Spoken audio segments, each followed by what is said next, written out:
안녕하세요. 까치살모입니다. 여러분 스위치블레이드가 뭔지 아시죠? 미국에서 개발한 자폭형 무인기로 여러 전쟁터에서 맹활약을 해서 그 명성이 자자한 세계 최고의 자폭형 무인기인데요. 드디어 우리나라도 스위치블레이드 자폭형 무인기를 도입할 것으로 보입니다. 그래서 오늘은 그 이야기를 할 건데요. 그 전에 앞서서 우선 KDDX의 사업자 결정이 3월에 이루어질 거라는 기사가 나왔습니다. 여러 매체의 기사에 따르면 방사청은 3월에 있는 방위사업 추진위원회에 KDDX 사업자 선정에 대한 안건을 올릴 거라고 해요. 그런데 그에 반해서 상반되는 소식도 있기는 합니다. 한화 관계자의 인터뷰에 따르면 KDDX의 사업자 선정은 올해 2분기에 있을 거라고 했기 때문입니다. 2분기면 3월은 아니라는 이야기죠. 아무튼 그래서 정확히는 누구 말이 옳은지는 지금은 모르겠습니다. 정말로 3월에 방추위에 상정될 것인지 아니면 한화 관계자분 말대로 2분기에 선정이 될 건지요. 아무튼 간에 빨리 사업자가 선정되어서 KDDX의 빠른 진행을 바라봅니다. 그리고 안타까운 소식인데요. 노르웨이에서 우리나라의 천무와 미국의 하이마스가 경쟁을 하고 있었는데요. 저는 분명히 이번 사업은 우리나라의 천무가 가능성이 있다고 이야기한 바가 있습니다. 그 이유는 노르웨이의 콩스버그사가 자사의 RCWS를 구상무역으로 우리나라에 판매하기 위해서 우리 천무를 밀고 있기 때문이라고 했었는데요. 그러나 이번 사업에서도 안타깝게 우리 천무가 탈락을 했네요. 노르웨이 정부는 우리 천무가 아닌 하이마스를 도입하기로 했다고 합니다. 노르웨이는 하이마스 16대와 GMLRS 30개 포드와 일반 포드 100개를 포함한 도입 사업을 추진하기로 했다고 합니다. 이번 사업은 5억 800만 달러로 예상된다고 하는데요. 대략 우리 돈으로 7,400억쯤 하는 것이고, 그래서 노르웨이가 하이마스를 구매하는 비용은 대당 대략 460억 원 정도 됩니다. 상당히 비싸기는 하네요. 그럼에도 역시 노르웨이는 우리 천무 대신에 하이마스를 선택했네요. 그에 반해서 독일은 이스라엘의 PULS를 선택했는데요. 이 사업은 전차 개발을 위해서 독일 KMW사와 프랑스 넥스터사가 합작으로 만든 법인인 KNDS는 이스라엘 엘빗 시스템의 PULS를 제안했었고, 독일 라인메탈사는 영상에서 보시는 저 모델을 제안했었는데요. 미국의 로키드 마틴과 라인메탈사가 합작으로 내놓은 모델로 라인메탈사의 고기동 트럭에 미국의 하이마스 시스템을 2개를 탑재한 모델입니다. 그런데 문제는 영상에서는 마치 완성이라도 된 것처럼 모습을 보였지만 독일 정부에서 라인메탈사가 탈락한 이유로 라인메탈사는 이 모델의 시험이 가능한 모델을 끝까지 내놓지 못했다고 했습니다. 한마디로 영상의 모델은 그냥 껍데기만 있는 모델인 것입니다. 그로 인해서 독일 정부는 KNDS와 엘빗 시스템이 제안한 PULS를 선정한 것인데요. 특히 PULS는 독일이 선정하기 전에 앞서서 네덜란드가 선택하기도 했었죠. 아실 분들은 아시겠지만 독일과 네덜란드는 아주 많은 부분에서 군사적인 협력을 하고 있고, 그래서 전차부터 시작해서 함성까지 많은 부분을 공유하고 있습니다. 그렇기 때문에 독일은 네덜란드와 동일한 다련장을 선택함으로써 네덜란드와의 공통성을 유지하려 하고 있는 것입니다. 그런데 이번 독일의 이스라엘의 PULS 선정에는 좀 문제가 있습니다. 무슨 문제냐면요. 독일 측이 바로 에이테킴스 등 미국의 하이마스에 들어가는 탄약을 PULS에 통합하기를 원한다는 점입니다.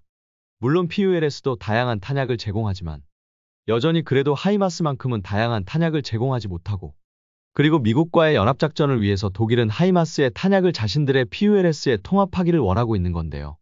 문제는 그게 힘들어 보인다는 점입니다. 이미 로키드 마틴의 담당 부사장이 이걸 강력히 거부했다고 합니다. 그래서 미국의 탄약을 이스라엘의 PULS에 통합하는 건 힘들어 보입니다. 그리고 분명한 건 이건 아마 우리 천무에게도 마찬가지일 것입니다.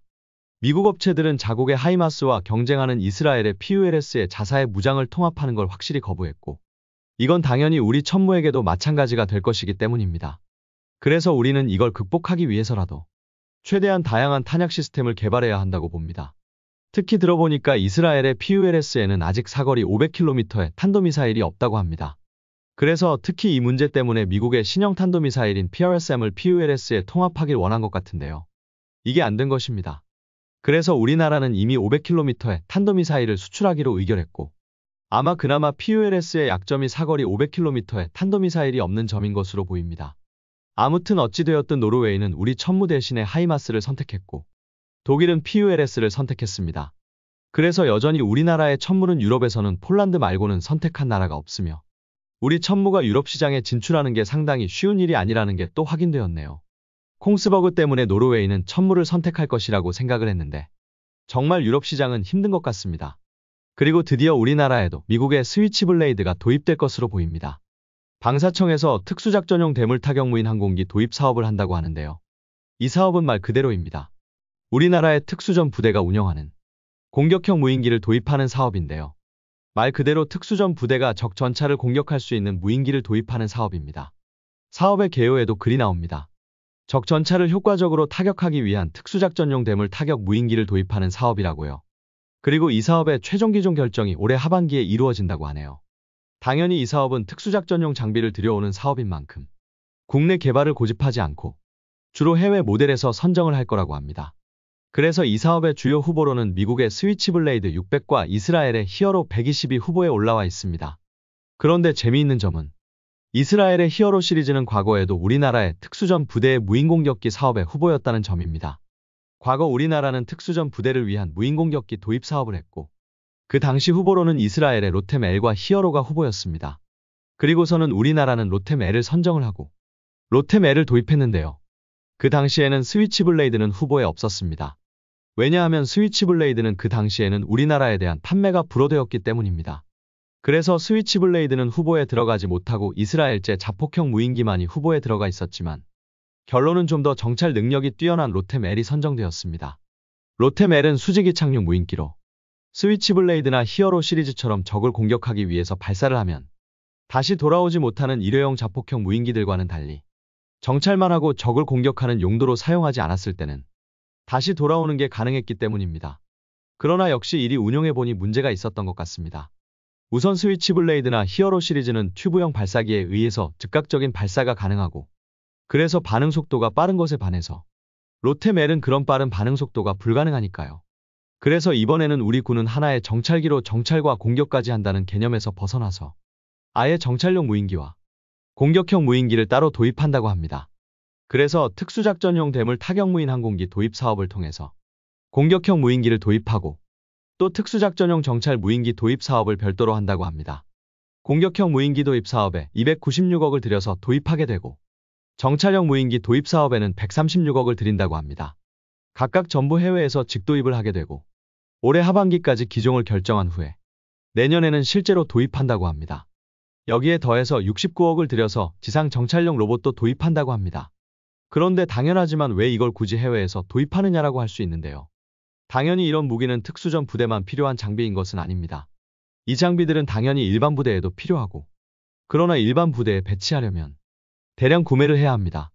그에 반해서 특수전 부대는 도입하는 규모가 작기 때문에 비슷한 개념의 해외 장비를 도입해서 그 개념을 파악하고 특수전 부대에서 운용을 해봄으로써 그 필요성이나 교리 등을 파악하고 그 장비가 정말 도움이 되면 그 개념을 가지고 국내 개발을 해서 전군에 배치를 하는 것이라고 할 수 있습니다.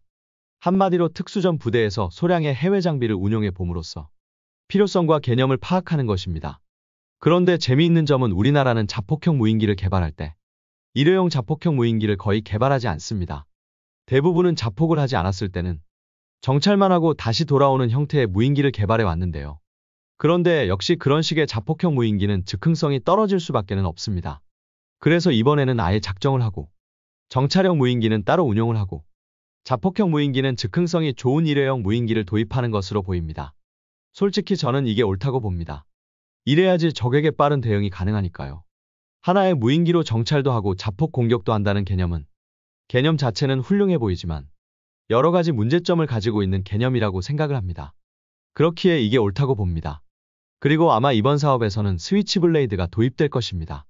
과거에 우리는 특수전 부대를 위한 자폭형 무인기 사업을 했었지만 그때는 미국에서 우리나라에 대한 스위치블레이드의 판매가 불허되어서 그래서 우리는 그때는 이스라엘의 자폭형 무인기를 도입했던 것입니다. 그런데 그 후로 스위치블레이드에 대한 판매가 풀렸고 그래서 이번에는 스위치블레이드가 후보에 올라와 있기 때문에 우리나라는 틀림없이 스위치블레이드를 구매하게 될 것입니다.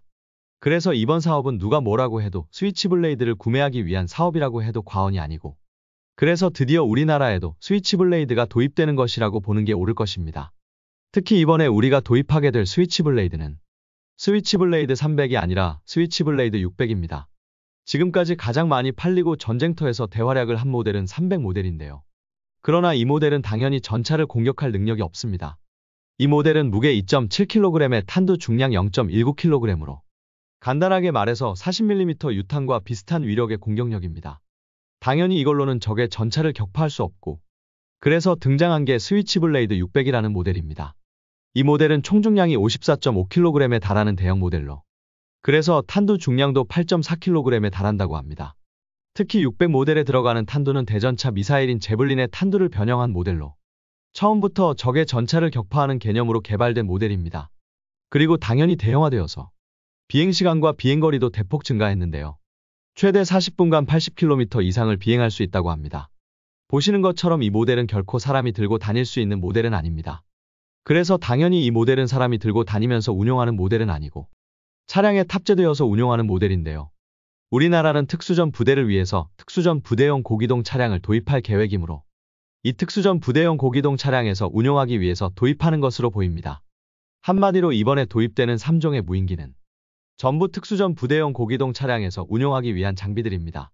말 그대로 특수전 부대용 고기동 차량이 일종의 모함의 역할을 하면서 여기서 다양한 무인 장비를 운용하겠다는 개념으로, 분명히 말하지만 이런 개념은 비단 특수전 부대에만 필요한 개념이 아니라 우리나라의 일반 부대에도 필요한 개념입니다. 그렇기 때문에 이건 일종의 시험이라고 할 수 있다고 봅니다. 그리고 이 시험을 통해서 지상의 각종 차량이나 기갑 차량, 심지어는 전차에서 다양한 무인 장비를 운용하는 개념을 정립하게 될 거라고 봅니다. 그래서 우선은 우리의 특수작전용 고기동 차량에 탑재할 장비들을 국산으로 개발하지 않고 목적에 부합하는 최적의 장비를 해외에서 도입해서 개념을 연구하는 것입니다. 그리고는 앞으로는 이 개념을 발전시켜서 우리나라의 기갑 장비들에서도 다양한 여러 가지 무인 장비를 운용하겠다는 것으로 보입니다. 한마디로 말해서 이번 스위치블레이드 도입은 단순하게 특수전 부대를 위한 무인 공격기를 도입하는 걸 넘어서 일종의 대규모 시험이라고 할 수 있습니다. 그래서 저는 스위치블레이드가 도입되는 걸 전혀 반대하지도 않고 환영합니다. 빨리 도입되어서 하나의 지상 차량에 여러 종류의 무인기를 운용하는 개념이 빨리 정립되어야 한다고 봅니다. 그렇기에 이걸 굳이 국산으로 개발해야 한다고 주장할 이유도 없고 필요도 없다고 저는 생각을 합니다. 한마디로 우리의 특수전 부대용 고기동 차량은 일종의 지상의 무인기 모함이 되는 것입니다. 그리고 이게 앞으로 우리의 지상부대가 나아가야 할 모습이라고 저는 생각을 합니다. 어떤가요, 여러분? 여러분이 보기에는 이번 시험이 성공할 수 있을 거라고 보시나요? 이상 영상 봐주셔서 감사합니다.